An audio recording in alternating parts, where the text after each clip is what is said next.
ጸሎት የክርስቲያን መገለጫም ነው። ለአንድ ዜጋ የአባልነቱ መታወቂያው አይዲው ነው አይደለ?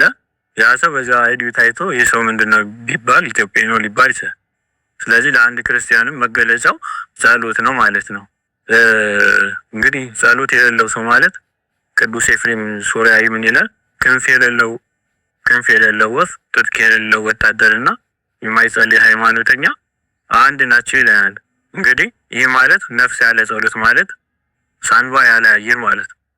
ሳንባ ያለ አየር መተንፈስ እንደማይችለው ሁሉ ለአንድ ክርስቲያን ነፍሱም ያለ ጸሎት ሕያው ሆና ልትኖር አትችልም። ሌላው ጸሎት ምንድን ነው የሚለው ርዕስ ላይ ነው። እስካሁን ጸሎት የፍቅር መገለጫ ነው። አሁንም ቅዱስ ዮሐንስ አፈወርቅ ምን ይላል? ሰዎችን አጥብቀህ ብትለምናቸው ለነዝናዛት ተደርገህ ትቆጠራለህ። እግዚአብሔር ግን አጥብቀህ ባለመለመንና ባለመነዝነዝህ ታሳዝነዋለህ ይላል። አንድ ሰው የመውደዳችን ምክንያቱ ምንድነው? ከዛ ሰው ጋር የምናደርገው ግንኙነት ነው። ከዛ ሰው ጋር ለመሆን እንፈልጋለን። ቢቻለን ረጅም ሰዓት ብንቆይ ድምፁን ራሱ ስንሰማው ደስ ሊለን ይችላል። አንድ ሰው ከልባችን የምንወደው ከሆነ። ስለዚህ ጸሎት የፍቅር መገለጫ ነው ስንል እኛና እግዚአብሔርን የመውደዳችን አንዱ ምልክት ምንድነው? ከጸሎት ጋር ከእግዚአብሔር ጋር የምናደርገው ግንኙነት በጸሎት አማካኝነት ነው ማለት ነው።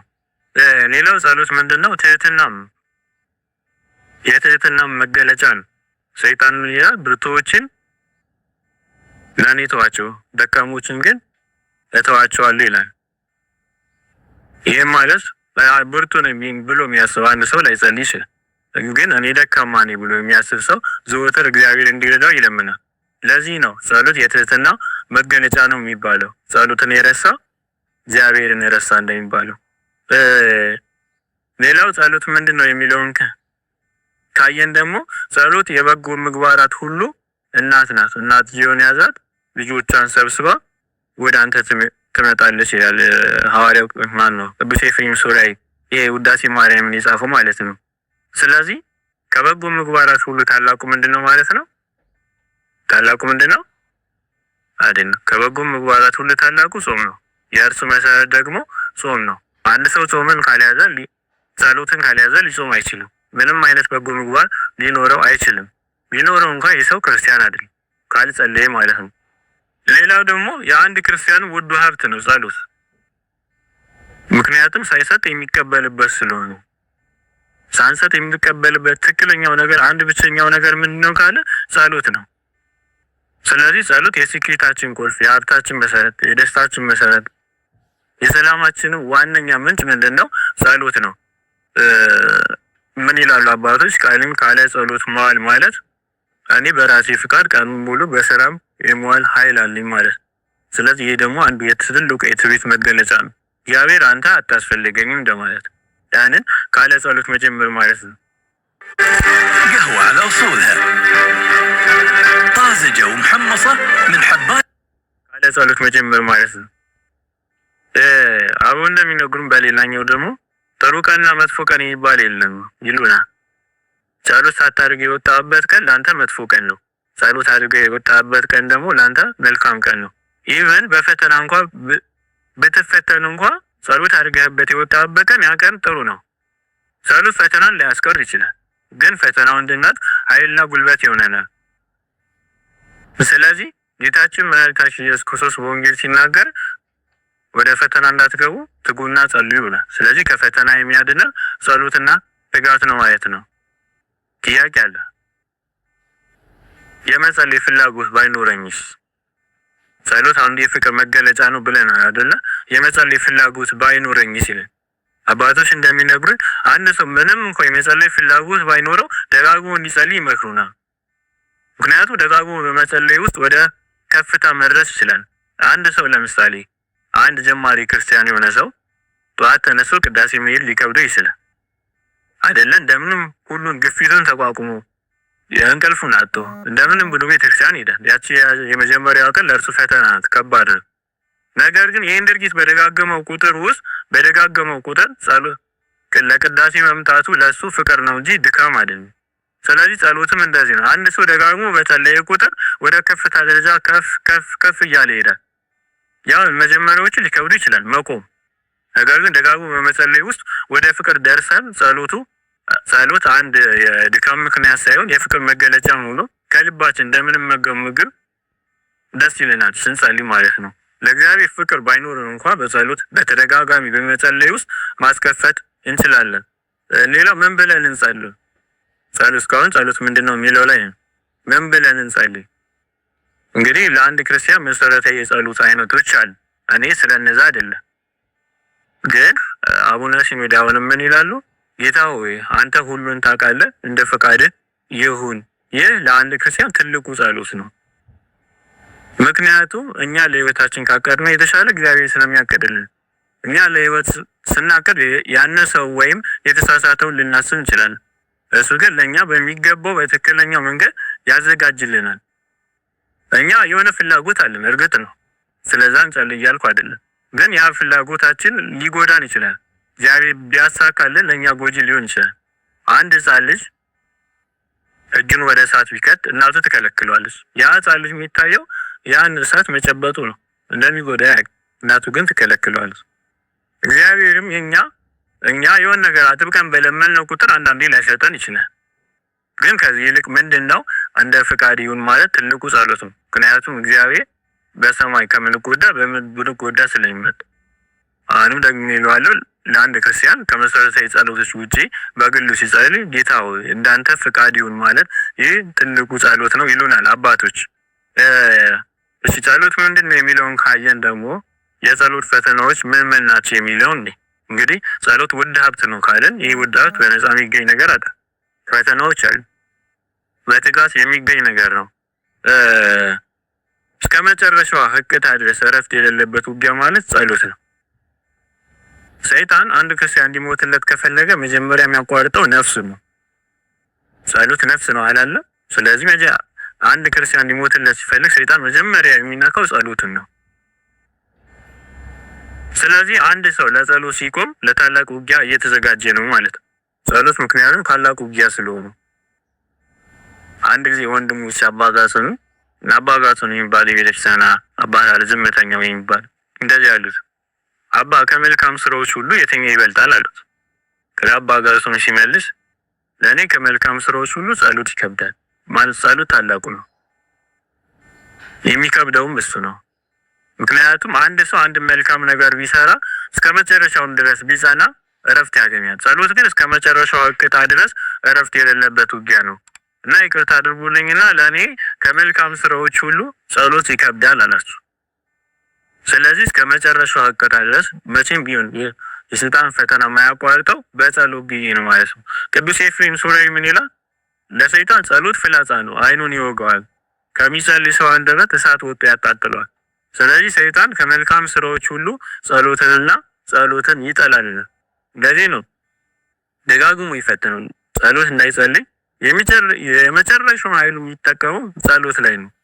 እንግዲህ ይህ የጸሎት ፈተናዎች እንደ መግቢያ ካየ ነው ስንጸልይ የሚደርሱብን ደግሞ ፈተናዎች አሉ። በሶስት ከፍለን እናያቸው። ከጸሎት በፊት፣ ከጸሎት በኋላ ማለት ነው። ከጸሎት በፊት፣ በጸሎት ጊዜና ከጸሎት በኋላ እንዲህ በሶስት ከፍለን እናያቸው።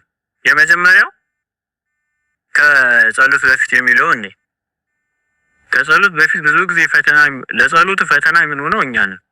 ለሰይጣን በር የሚከፍትለት እኛው ነው ላለመጸለይ። ለምሳሌ አንድ ሰው ማታ ላይ ወይ ቲቪ ይመለከታል፣ ወይ ወሬ ያበዛል፣ ወይ ወዘተርፈ ነገሮች ያደርጋል እና ሰይጣን ምን ይለዋል በጆሮ ቆይ ትንሽ ቆይና ትጸልይ። በዛ መሀል ይመሻል ሳይጸልይ ያድራል። ጠዋትን ተነስቶ ለመጸለይ ይከብዳል። ስለዚህ የመጀመሪያ ፈተናዎች እኛ በምንሰጠው ቀዳዳ ተጠቅሞ እኛ ሳንጸልይ እንድናድር ያደርገናል። ግን እዚህ ጋር ቅዱስ ይስሐቅ ሱራዊ የሚባል አባት አለና እንዲህ ይላል I was gonna sleep in late, but then I got high. I was gonna let that heal, I'm not gonna lie. Why, man? Yeah, but then I got high. Baby, then I got high. Yeah, but then I got high. I love that.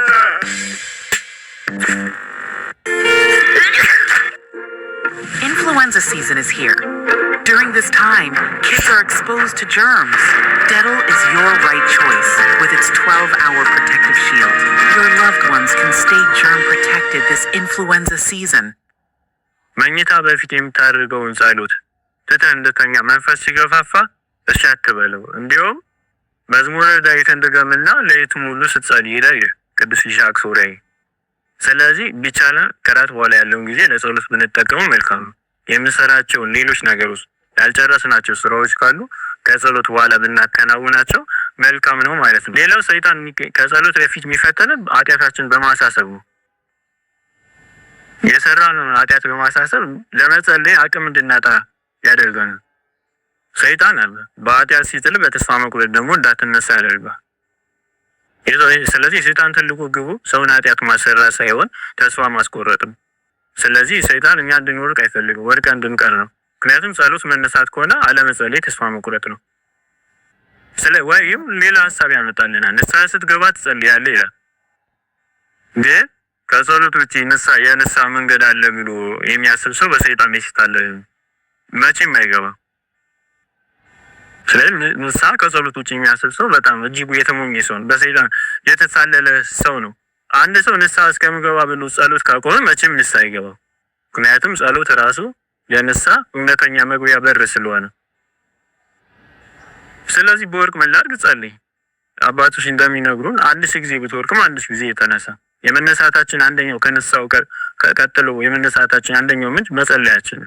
ከጸለይም መነሳት ፍላጎት አለን ማለት ነው። አባዚ ሱስ የሚባል የቤተክርስቲያን አባት አለና አንድ ወንድም መጥቶ አባቴ በኃጢአት በወርቅ ምን ላድርግ አለ። ተነሳለሁ። ደግሜ በወርቅስ? ደግመ ተነሳ። ይህን ነገር እስከ መቼ ነው የምደጋግመው? አባዚ ሱስ ሲመልሱ ወይ በጽድቅ አለበዛም በኃጢአት እስክትሸነፍ። ማንም ሰው የሚፈረድበት መጨረሻ ላይ በተገኘበት ሰዓት ነው። ስለዚህ አንድ ሰው በቀን 7 ጊዜ ቢወርቅ እንኳን 7 ጊዜ ሊነሳ ይገባዋል። ጀምር መንፈሳዊ ህይወት እስከሆነ ድረስ መንፈሳዊ ህይወት ማለት የእረፍት ሜዳ አይደለም፣ የውጊያው ድማ ነው። መውደቅ፣ መነሳት፣ መታገል ይኖራል። ዋናው ጉዳይ ወድቆ አለመቅረት ነው። የኃጢአተኛውን ጸሎት ይቀበላል ወይ ኃጢአት ሰርቼ የሚል ጥያቄ ቢኖር አሁን ከእናንተ መካከል ወይም ከኛ አንድ ሰው አዲስ ልብስ ገብቶ ቢቀደድበት ምን ያደርገዋል? ሰፍቶ ይለብሰዋል አይደለ? እኛ ስለ ልብሳችን ይህን ያህል ካሰብን እግዚአብሔር ለእኛ እንዴት አይጨነቅም? ስለዚህ ኃጢአት ሰርቻለሁና እንጸልይም ብሎ ማሰብ የቂልነት ነው ማለት ነው። አበው ምን ይላሉ? የጸሎትን ኃይል በእጃችሁ ከጨበጣችሁ አትወድቁም፣ ብትወድቁም እንኳ አወዳደቃችሁ ለሞት የሚያደርስ አይደለም ይላሉ። ይሄ ከጸሎት በፊት ያለውን ውጊያ ካየ በጸሎት ጊዜም ደግሞ ምን አይነት ውጊያዎች አሉ የሚሉትን እንዴ የሰይጣን ፈተናዎች በነገራችን ከማንኛውም ጊዜ የበለጠ የሚበረቱብን በጸሎት ጊዜ ነው። እንዲሁም በማንኛውም ጊዜ እንደምንፈተነው በጸሎት ጊዜ አንፈተን። እዚህ ጋር ደግሞ በጸሎት በቆምን ሰዓት በጣም ትልቁ ውጊያው የሚያደርገው በሀሳብ ነው። ሀሳብ በማምጣት ነው ትልቁ አቁም። ግን የጸሎት ዋጋው ምንድነው? ሀሳብ ባለመበተኑ ሳይሆን በተበተነ ቁጥር ለመሰብሰብ የምናደርገው ጥረት ነው የጸሎት ዋጋው። ሲጀመር በጸሎት ጊዜ በቆምን ጊዜ የሚያመጣብን የሀሳብ ፈተናዎች ከየትም ከአዲስ ነገር ፈጥሮ አይደለም። እነዚህ የሀሳብ ፈተናዎች ሁሌ ልባችን ውስጥ ያሉ እንደ እባብ ውስጥ ቁጠራቸው። ከነዚህ ውስጥ ክሊክ አድርጎ ያወጣል። በዛ በጸሎት ጊዜ ለፈተና ይዳርገናል። ስለዚህ አንዳንዴ ልባችን ካጠራን በጸሎት ጊዜ የሚደርስብን ፈተናዎችም መቀነስ እንችላለን ማለት ነው። ልክ አንድ ሰው ቤቱን ሲጠርግ አቧራው ይበናል አይደለ? ስለዚህ አንድ ሰው ጸሎት ሲጸልይም ልቡ ውስጥ ያለውን ሁኔታ ያጋልጠዋል። ግን ልቡ ውስጥ ያለውን ነገር ማጽዳት ከቻለ እንዴት ነው የሚጠራው ብለን ካየን ቅዱስ ሙሴ ጸሊም ታውቁታላችሁ አይደለ? ኢትዮጵያዊ ጥቁሩ ቅዱስ ሙሴ ጸሊም አንድ ወንድም ሂዶ እንዲህ አለው፣ በሀሳብ በጣም እየተፈተንኩ ነውና እንዴት ነው ማቆም የምችለው አለው። ከዛ ወደ ወንዝ ይዞት ሄደ። አባ ሙሴ እንስራ ይዞ ነበር። ከዛ ከወንዙ ወደ እንስራው ውሃ መቅዳት ጀመረ። ከዛ እንስራ ውስጥ ያለው ቆሻሻ ተገፍቶ እስኪወጣ ድረስ ውሃ ማፍሰሱን ቀጠለ። በመጨረሻ ላይ ቆሻሻው ተገፍቶ እንስራ ውስጥ ንጹህ ውሃ ተገኘ። ከዛ ለዛ ወንድምም እንዲህ አለው፣ ያንተም ልብ እንደዚሁ ነው። ልብህን በመልካም ነገሮች የምትሞላው ከሆነ ልብ ውስጥ ያሉ መጥፎ ቆሻሻዎች ተገፍተው ወጥተው ሀሳብ በመልካም ነገር ስለሚተካ አትቸገርም አለ። ስለዚህ እኛ ውስጥ ያለ በጸሎት ጊዜ የምንፈተናቸው ፈተናዎች ልባችን ውስጥ ሴቭ ተደርገው የተቀመጡ ናቸው። ለዛ ነው ከጸሎት በፊት ይቻላችሁ ቅዱሳት መጽሐፍትን አንብቡ የሚባለው። ስለዚህ አንድ ሰው ሲጸልይ ሀሳብን ለመሰብሰብ መሞከሩ የጀማሪ ምልክት ሳይሆን የተጋዳይ ምልክት ነው። አንድ ሰው ሀሳብን ለመሰብሰብ በሞከረ ቁጥር የሰው የተጋደለ ነው ማለት ነው። ልባችን በጸሎት ጊዜ ሁለት ሰዎች ያንኳኳሉ። አንደኛው ጠላት ነው፣ አንደኛው ወዳጅ ነው። ለጠላት ቦታ ካልሰጠነው ጠላት ባለበት ክርስቶስን ማናገር አይቻልም። ለጠላት ቦታ ካልሰጠነው ከጸሎታችን በሰላማዊ መንገድ ማጠናቀቅ እንችላለን። ጠላትም ቦታ እንዳልሰጠነው አውቆ መንገዱን ይለቅልናል ማለት ነው። እሺ ለማጠናቀቅ እየሞከርኩ ጸልየናል፣ ቆመናል፣ ጨርሰናል። ስለዚህ ከጸሎት በኋላ ግን ፈተናው አያቁምም። በነገራት ጸሎታችን እንደተሰማ ምልክት አለው። Guys, stop scrolling. James' big sale is on. Check out this one shoulder dress. ምልክት አለው። ጸሎታችን እንደተሰማ ምልክቱ ምን መሰላችሁ? ስንቀመጥ በልባችን የሚሰማ ደስታ አለ። ያ ጸሎታችን ባይፈጸምልን እንኳን እንደተሰማልን አንዱ ምልክት ነው። ግን አንዳንድ ጊዜ ቅዱስ ይስሐቅ ሶርያዊ ሲናገር አንዳንድ ጊዜ እግዚአብሔር የጸሎትን ደስታ ከኛ ያርቀዋል። ምክንያቱም በእኛ ጉልበት ሳይሆን በእሱ አቅም በእሱ ኃይል እንደቆምን እንድናምን ስለሚፈልግ ትህትናን ሊያስተምረን አንዳንድ ጊዜ የጸሎት ደስታ ከኛ ያርቃል ማለት ነው። ስለዚህ ይህ ደስታ ቢርቀንም ግን ጸሎታችን ማቆም የለብንም። የጸሎት ዋጋ በስሜት ሳይሆን በታማኝነት በምናደርገው ነው። ስለዚህ ጸሎት ድግግሞሽ ነው። ዘወትር በታማኝነት ልናከናውኑ ይገባል። እሺ የመጨረሻውና ሶስተኛው ርዕሳችን የጸሎታችን መልስ የሚል ነው። እንዲመለስ ምን እናድርግ? እንዳይመለስ የሚያደርጉት ምክንያቶች ምንድን ናቸው? ማሪሳል የቂመኛ ሰው ጸሎት በእሾህ መካከል እንደወደቀ ዘር ነው ይላል። ስለዚህ ያው ቂም ይዞ ጸሎት ሳል ይዞ ስርቆት እንደምንለው ማለት ነው። ስለዚህ ቂም በፍጹም ቂምን ይዞ የሚጸልይ ጸሎተኛ እግዚአብሔር ይጠላዋል ይላል። ጸሎት እንዲሰማ ከፈለግ ይላል አንድ ሰው እግዚአብሔር ጸሎት እንዲሰማ ከፈለገ ስለምንም ነገር ከመጸለዩ በፊት ከምንም ነገር አስቀድሞ ስለ ጠላቶቹ መጸለይ ያለበት። እንዲህ ካደረገ የሚለምነው ማንኛውም ነገር ይሰማዋል። ማንኛውም ነገር ይሰማዋል። አስቀድሞ ይህ ሰው ለጠላቱ የሚጸልይ ከሆነ ግን ቂምን ይዞ ከሆነ ለሱም አደጋ ነው። ሌላው ጸሎታችን እንዲፈጸም ወይም እንዳይፈጸም የሚያደርገው ምክንያት ለባልንጀራ ያለን ፍቅር ምክንያት ነው። አሁን ቅዱስ ዮሐንስ አፈወርቅ እንዲህ ይላል፣ አንድ ነዳይ አጥብቆ እየለመነ ትተኸው ብትሄድ አንተ ወደ እግዚአብሔር በምትለምን ሰዓት የሚሰማህን አስብ ይላል። እንግዲህ የሚሰማህን አስብ፣ አትሰማም ማለት። ስለዚህ ለባልንጀራ ፍቅርም ሊኖረን ይገባል። እዚሁ ላይ ቅዱስ ኤፍሬም ሶርያዊው ሰማይ የምታንኳኳበት እጅ የድሆችን እንባ ያበሰ መሆኑን አረጋግጥ። ሰማይ የምታንኳኳበት እጅ የድሆችን እንባ ያበሰ መሆኑን አረጋግጥ። ስለዚህ ባልንጀራ ፍቅር ለድሃ መራራትና ምጽዋት መስጠት፣ እነዚህ ትልቁ የባልንጀራ ፍቅር ናቸው። እሺ ለማጠቃለል እየሞከርኩ ነው። ሌላው ትህትና ነው። ጸሎታችን የሚሰማም እንዳይሰማም የሚያደርገው ነገር